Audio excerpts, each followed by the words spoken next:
Greetings again. I want to talk about in this video. I want to mention about the signs for for healing when you're going through or when you've finally initiated no contact and you're going through your healing phase and you're making your way up out of the condition of dealing with the narcissist. I want to talk about something that's important in regards to assessing your progress with healing. Okay, this is important because in most cases, if you have not reached a certain point to where you are able to start feeling yourself transitioning from strong emotions of what you've went through with a narcissist or whatnot, this can be concerning. Okay, initially, of course, 6 months to a year, there may be some heavy, intense feelings still, as though it just happened. Right? It could still be there. Once you get past 6 months, and I'm in no way am I gauging that everyone is the same. Okay, or no way that I'm saying that everyone is the same, and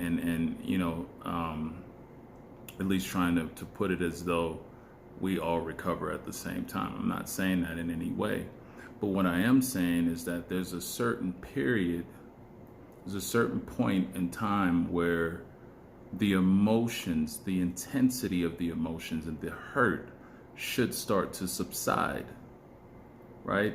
A year, 6 months, 18 months in, there should be some gradual, a lot of progress in how you're feeling about the situation that happened between you and the narcissist if you have went total no contact. Okay, a lot of times are things that can delay the healing process is when you are going and having constant contact, or you're re-engaging the narcissist and you're not healed fully and you're not over the situation. You can open up wounds all over again and set yourself back. And this can be problematic in regards to the phase of your healing process. Again, at a certain point, there should be at least some sort of subsiding of heavy emotions. For example, if you find yourself still can't, go certain places that you used to frequent while you were with the narcissist, or listen to certain music, you find yourself still thinking about it, I would maybe say that you may want to go seek some sort of counseling from a professional that deals with any type of doctor or whatnot that deals with complex PTSD. Okay, because that's what you could have, and that could further affect you down the line.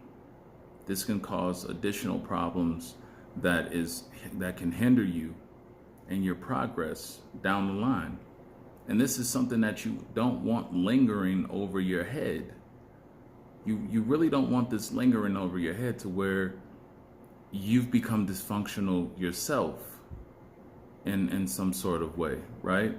Because you won't be good to, you're not going to be able to be fully good for yourself in a dysfunctional state, right? And let alone anyone else that you could possibly be dealing with or whatnot. So something very important to take into consideration is to assess, gauge, okay, where you are in your healing process, and be realistic and be honest about it, and truly think about it.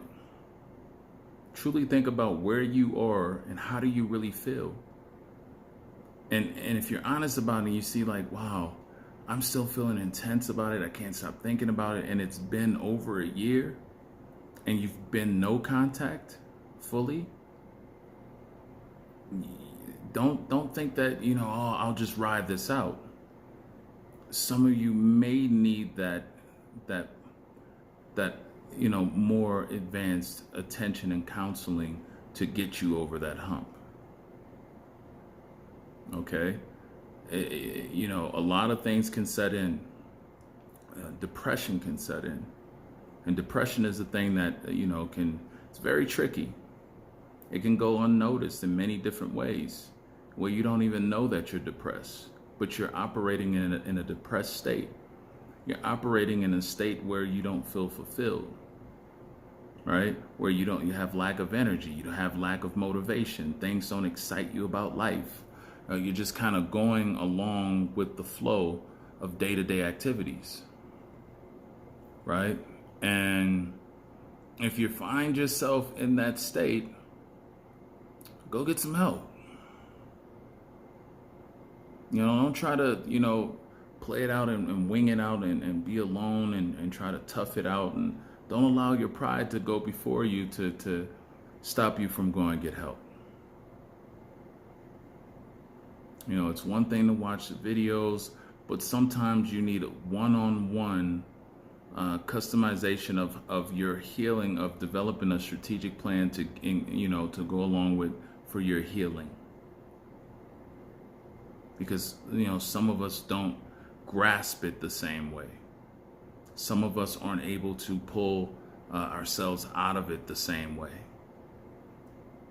And so in some cases you may have to up the level of recovery and treatment to help push you along. It's very important. A lot of people after dealing with a narcissist, they have issues trusting again. They have issues socializing with people again. And this is all bad, especially if you weren't that way before. That's a sign that you have to do something to tend to the level of hurt and that you've went through, so that you can start reconditioning your brain back to a normal functioning phase.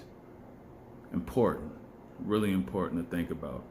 And I say this because so many people fall down into a very low place and start letting themselves go. They start having a very negative outlook on things. That's not a good way to be. Okay, we all know these things hurt.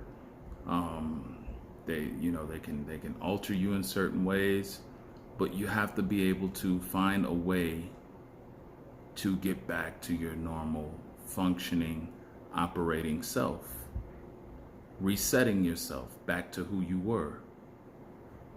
Right? Sure, we go through different types of experiences in life, but we have to make sure that we're able to recover properly and fully from whatever wound or whatever type of disappointment that may have fell upon us to cause us to be a certain way. Very important. So it's very important not to overlook that. I can't stress that enough. Until you do, life won't be the same. Life won't be the same. And think about it, these are all just moments that and situations that's happened with individuals that do not define you. It doesn't define you, and you can become better. Most of the time it was just a way of a belief system or a way of thinking and operating, a habit that you may have had that you go into dealing with people that just needs to be adjusted and corrected. It doesn't mean you're a messed up person or something like that because you went through something and weren't able to catch it and you were highly disappointed. Don't beat yourself up about it. These things happen. This is a part of what life is. Okay? But do really do yourself a favor and be honest about your assessment and where you are. If you feel that you're not recovering, it's been a while and you should be, and you feel that you should be, it's time to up the level of treatment or attention into the situation that you're having a hard time getting over with. Anyway, that's all I have to say for this video. Make sure you hit the like button. make sure you subscribe to as well. And also, Departure of Empathy 2 will be coming out soon. I'll be having an early release, probably before Christmas. Early release. There'll be limited copies released for the early release for this year. Then the rest of it will be, I believe, January 3rd is when the actual it'll be available.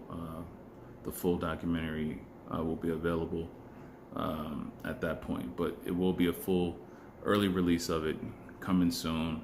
Within a week, I'll update it. I'll give you the links and everything. You can click down in the description box.